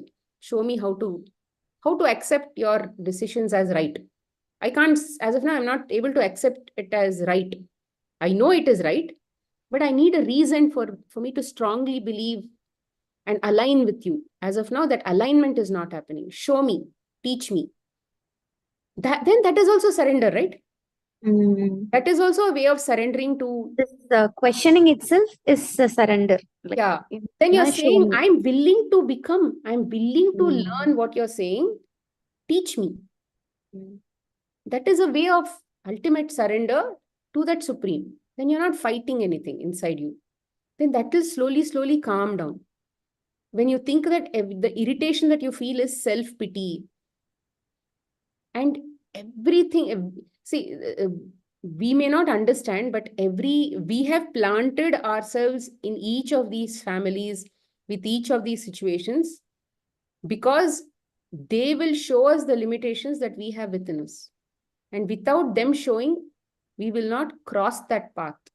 Like I was telling Anju, we will be very happy. We'll be very happy. We are here, food, clothing, shelter, some happiness here and there, some hugs and cuddles, we are all happy. Yeah. Right? But to become the divine version only, we are on a path to go there, self-realization and all that. But we need to have a reason to self-realize, no? Yeah. But there will always be a reason to say, this is not Sachidanand state. Wake up, move. So whether your child gives you only 1 clothing or 10 clothings, you'll still not reach that state. Whether somebody irritates you or it doesn't irritate you, you will not reach that state. You will keep thinking you'll reach that state, which is why there is an expectations, which is why you see a failure. So forget that all of them are actually, think that all of them are actually taking you to that state. Then you'll align with them, then you'll be grateful to them and all of that. So that acceptance, in everything, if you start to practice acceptance and surrender, slowly, that energies will start improving and people will also start aligning. Environment will change accordingly. It is like puzzles. If you move this coin, some other, that will move there, it will change. It will One have a other ripple question- effect. One other question I had, Smita. So I was talking to Kavita, and after the first class, we were having a discussion, and I was telling her, so all this, what we are doing today is to reach the oneness, right? To maybe, let's say, unaffected by anything happening around us. Whatever happens, I am me. I am like, I'm not affected by any of this. Be it a very happy thing, be it a very sad thing, or irritating things. Nothing affects me, right? I want to reach that place. I do agree. Yes, I do want to reach that place. But why do we think that is the oneness state? It is just, a thought, right? Why do we think that, being unaffected by anything, or, being in this state of calmness all the time, why is that oneness? God is giving me all these experiences, for him to experience all this through me, right? Then Absolutely. See, as of now, whatever you have, if you are in oneness with that only, if you are in acceptance in that only, that is only oneness. You are in one with God, God's decisions that are happening in your life. So it is not about, see, you'll eventually reach that calm state because you've constantly been in one. See, oneness, ultimately, if you're in oneness state, it is because you've practiced oneness over a period of time. Right? It is not about, okay, tomorrow I'll go to oneness. It's never like that. It is, you are naturally in that state someday. So, like people go from first standard, second standard, third standard. They didn't jump to 10th standard overnight. They went, by the time they are in 9th standard and they go into 10th standard, they are naturally in a state to handle that syllabus. So like that, if we have to go to that state of ultimate oneness, where nothing is actually disturbing you, you have to practice that state, which means in today's, whatever you have in your life also, acceptance and surrender is teaching you to be in that state of oneness. Why are you accepting? You're accepting yourself to be perfect already. You're not blaming somebody else. You're not blaming the environment. You're saying, I have this, and you're accepting that you have it. We are not even discussing about changing it. Right? That itself, you're accepting. Which means you're in that, I'm already in that state. Which means I'm already God. I'm already in that state where I need to be. So you're accepting. Then that change will automatically happen, because then you'll go to the next level. Are you going to accept this? Are you going to accept this? So you are constantly being shown different objects, and then you are being taught how to accept that. That's all. Thank you. You are right when you said, yeah, can't we be in oneness now? Yes, we are in oneness. That only we are practicing right now. So that ultimately, that state also is oneness also. This state also is already in oneness. When you're in that state of oneness now, then that state of alignment, then things will flow. Then obviously you're God, right? So obviously things will align with you. I have one more question, but I'll wait for the answer. Let others ask if they have any. I'll come back if I'm not getting answer after some time. Okay, no Thank problem. It's okay. You anyway raised your question and nobody else has raised. It's okay. You can answer. What if I get angry and I'm not affected by that anger? Like, for example, I saw so many clothes there piling up again and again on the same day. I got angry. Yes, I am accepting that I got angry. I am in acceptance with that anger, that moment. Yes, I saw that I am angry. I am in acceptance with that. I told my daughter, it is tough for me to do this, right?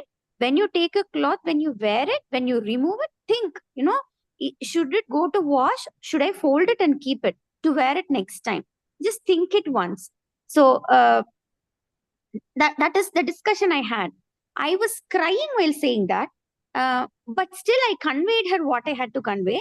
And after all this discussion is over, I was angry. Yes, I was angry. That moment when I saw that I am angry, I was angry. next time, maybe, this will come to me, this thought process. But this is also acceptance, right? I was Yes. angry is also acceptance, correct? Are you in a happy place when you are, rather, do you believe that that anger is for your best kind of thing? That rather, are you, do you still feel that you are angry because the clothes are piling up? Or are you angry because is the clothes piling up because it had to show you anger? No, I got that point. Actually, it was self-pity. That I agree. So I am not, my husband is not here. He's traveling. So he's out of country. So yes, I have this feeling that he's not here. So I have that self-pity. You nailed it, actually. That's right. I have to work on it. But my question was this, when I am angry and I accept that, yes, I am angry, and, move forward to the next Yes, thing. that is acceptance only.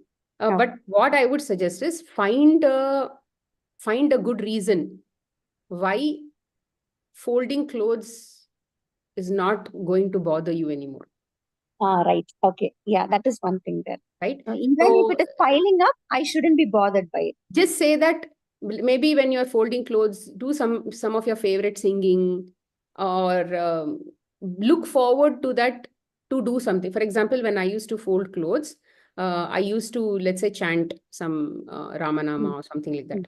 So because I realized at some point that people are not going to come and help. If help had to come, people would volunteer to come and help. Rather, that's an experience. If that experience had to come, that experience would have come. That experience has not come because there is there is something to show me that I lack that experience. Rather, the lack of it is basically showing me, teaching me something. So what I did was I tried to make that an advantage, and I said, okay, fine. If if let's say all of this spills on the floor and there's so much of cleaning to do and all of that, instead of getting irritated, asking, begging people to come and help and all that, I'd rather, while cleaning it up, I said, okay, thank you for this extra time to do this seva. This extra seva that you gave me is actually, I'm so grateful to you.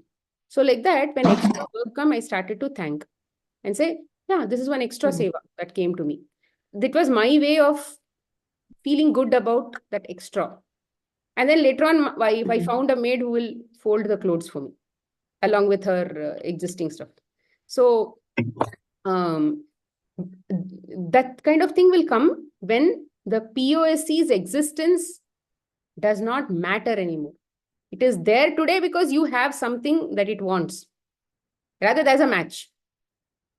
So remove the cause, then that existence will go off. You understood what I'm saying?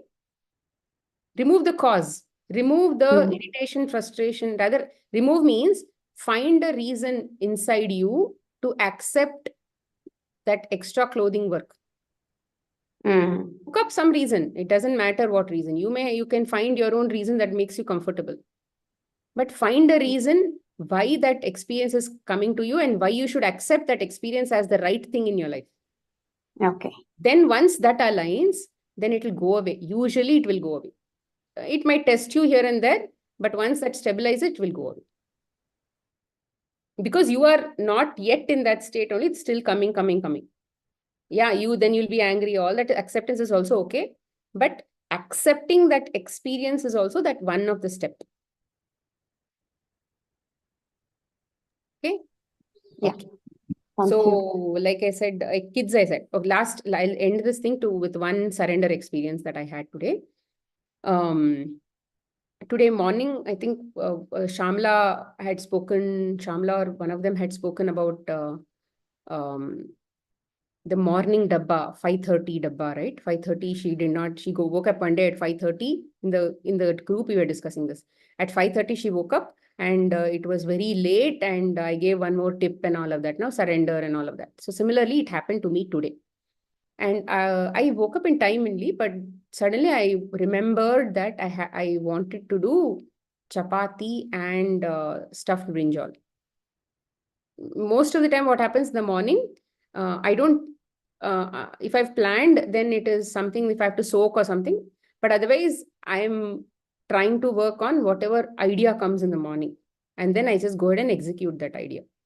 So when I got that idea, today morning, I felt that clothes were piling up. So I thought, let me keep the clothes in that respective area and then start. So I did that, so which means time went there also, because I had planned idli. So it was okay. But then as soon as I came to the kitchen, this thought about chapati and that came because my daughter was asking. So I felt that it is, I don't know whether it is like, I had that doubt whether it is going to work or no. But somehow I thought, let me push it. And I went ahead and started executing that.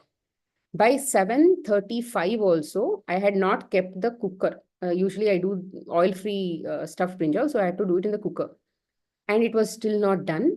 And I was thinking, will it happen? That's when I remembered to surrender. I said, dear God, okay, if this cooker, I'm keeping this now, by 8 o'clock, she has to walk out of this house, my daughter. Fine, I know that this is all like this, but then if it happens, great. If it doesn't happen, then I'm prepared to go and then give it to her in the school. Which means I became okay for that outcome. I became mentally ready for the outcome to go and give that dabba to her, which means that extra driving and all of that, I became okay for that also. Even at 8 o'clock, the cooker had not got released. So I mentally prepared myself. Okay, God, you want me to go and drive there and all. Then I started mentally thinking, okay, after gym, I'll directly go there and then give the dabba and come back. All of that I started planning. Just like, because I had assumed that that is the outcome God gave. And as at that moment, it's already 8 o'clock. She has already left the house. She has already walked out of the door. Suddenly she came back and she said she had to pick up something for some stationery or something. She came back, she went down, and while she went down, I suddenly realized, oh my God, cooker also released right now. And immediately I packed the dabba. And in that moment, I'm like, immediately take a picture for my Instagram. So I immediately took one picture, some odd picture I took, and then I immediately packed, and I sent it. I was so shocked that she actually came back for something that she had to pick up from her room. And that's when I gave the dabba to her and she took it also and went. And I didn't expect this at all. And while she had walked out of the door also, I was mentally planning, oh, when should I go and give the dabba? Should I go give the dabba after the gym? Or should I go directly give it now and then go to gym? So I was basically thinking all of those things while she just walked in and this happened. So it was pretty amazing what happened today. Yeah, just wanted to end the class with this story. Chalo. Thank you, friends. Thank you all for joining. Let me just chant the closing prayer. To the Supreme God, we thank you for your divine blessings, to my spiritual teacher, to all the spiritual teachers, holy masters, all the saints, holy angels, spiritual helpers, and all the great ones. We humbly thank you all for your great blessings. Thank you.